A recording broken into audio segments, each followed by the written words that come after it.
게임 IP 말씀하신 명칭, 사운드, 캐릭터, 구성, 배경 이거를 좀 따로 설명을 드리면, 명칭은 앞에 말씀드린 것처럼 그러니까 저작권으로 보호가 안 되고요. 그거를 뭐 상표나 부정경쟁 행위로 보호를 받을 수밖에 없고, 사운드, 캐릭터 같은 거는 저작권의 보호 대상이 되고요. 배경도 배경 화면 같은 거는 저작권의 보호 대상이 됩니다. 근데 구성은 좀 애매합니다. 그러니까 마지막에 말씀드린 판례에서는 이제 그런 구성 요소들을 어떻게 선택해서 배열하고 이런 것도 저작권 보호 대상이 된다고 말씀드렸지만, 그게 어디까지 보호될 수 있는지는 아직 좀 모호한 상태고요.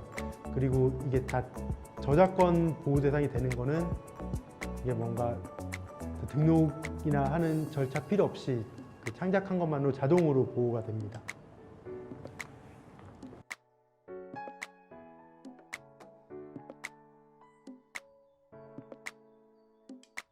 업무상 저작물에 해당하려면 그 저작물 작성한 자가 직원이거나 뭐 직원이 아니더라도 그 뭐 지휘 감독을 받는 관계. 그러니까 이 사안에 말씀하신 사안에서는 작가가 회사 소속이 아니더라도 회사로부터 뭐 지휘 감독을 받아서 작성했다 그러면 그 저작물은 회사 명의로 기속이 되는데요. 근데 이제 회사 소속이 아니고 계약서 쓰지 않았다고 한다면, 그러니까 이거는 그 실질적으로 그 시나리오 작성하는 과정에서 뭐 회사와의 지휘 감독이 있었는지에 따라서, 계약서가 없더라도 그거에 따라서 이게 회사 저작권인지 아니면 시나리오 작가 저작권인지가 판단될 것 같습니다.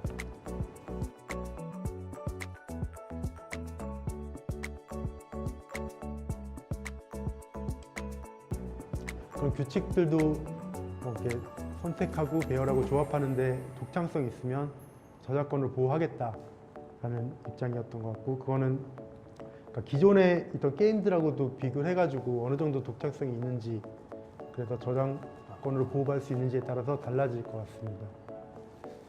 그리고 자사의 IP를 해외 회사에서 침해했을 경우, 이제 IP는 뭐 특허, 상표, 디자인, 뭐 저작권 이거는 이제 좀 나라별로 보호가 되고요. 특히 특허, 상표, 디자인 같은 경우는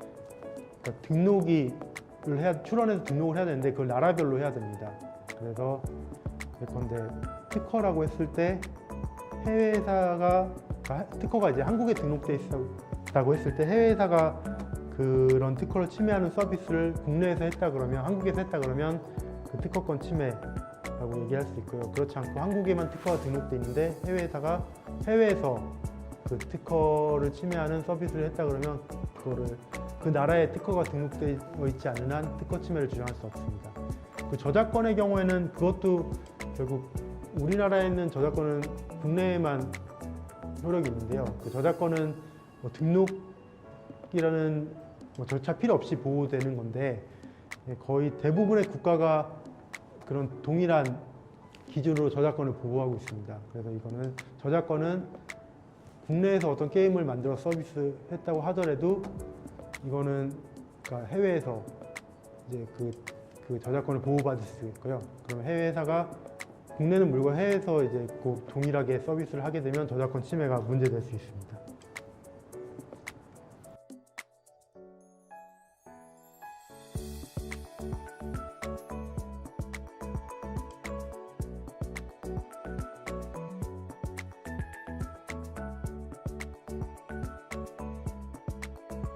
저희가 이제 라이선시 입장에서 계약을 체결하게 될 때 일반적으로 이 사업을 쓸 수 있는 권역에 대해서 매우 세세하게 보통 계약을 맺게 됩니다. 그래서 실제로 저희 같은 경우는 어떤 상품을 만들 수 있고 그 상품을 만드는 데 있어서 어떤 검수 프로세스를 거쳐서 어떻게 납품을 해야 된다는 거에 대해서 명확하게 사실은 조금 기재하는 게 일반적인 통관례라고 생각을 하시면 될 것 같고요. 여기서 이제 게임 개발할 때에 대한 케이스를 말씀하셔서 설명을 드리면은 통상적인 회사들의 그 퍼블리싱 계약, 게임사에게 게임 개발을 맡기는 이제 퍼블리싱 계약에 대해서는 2차 사업에 대해서 아주 세세한 부분을 언급하는 경우가 없는데, 보통 게임 개발상 게임의 원 저작권은 이제 개발사가 가져가는 경우가 많기 때문에 이 부분을 오히려 퍼블리셔에게 일임해서 2차 사업에 대한 권한을 부여한다는 내용이 제가 지금까지 게임을 실제 출시할 때 대부분 계약서에 명시되어 있는 내용이었고, 이 부분은 개발사의 의지에 따라서 사실 퍼블리셔와 논의를 해서 충분히 떼낼 수 있는 부분으로 이해를 하고 있습니다.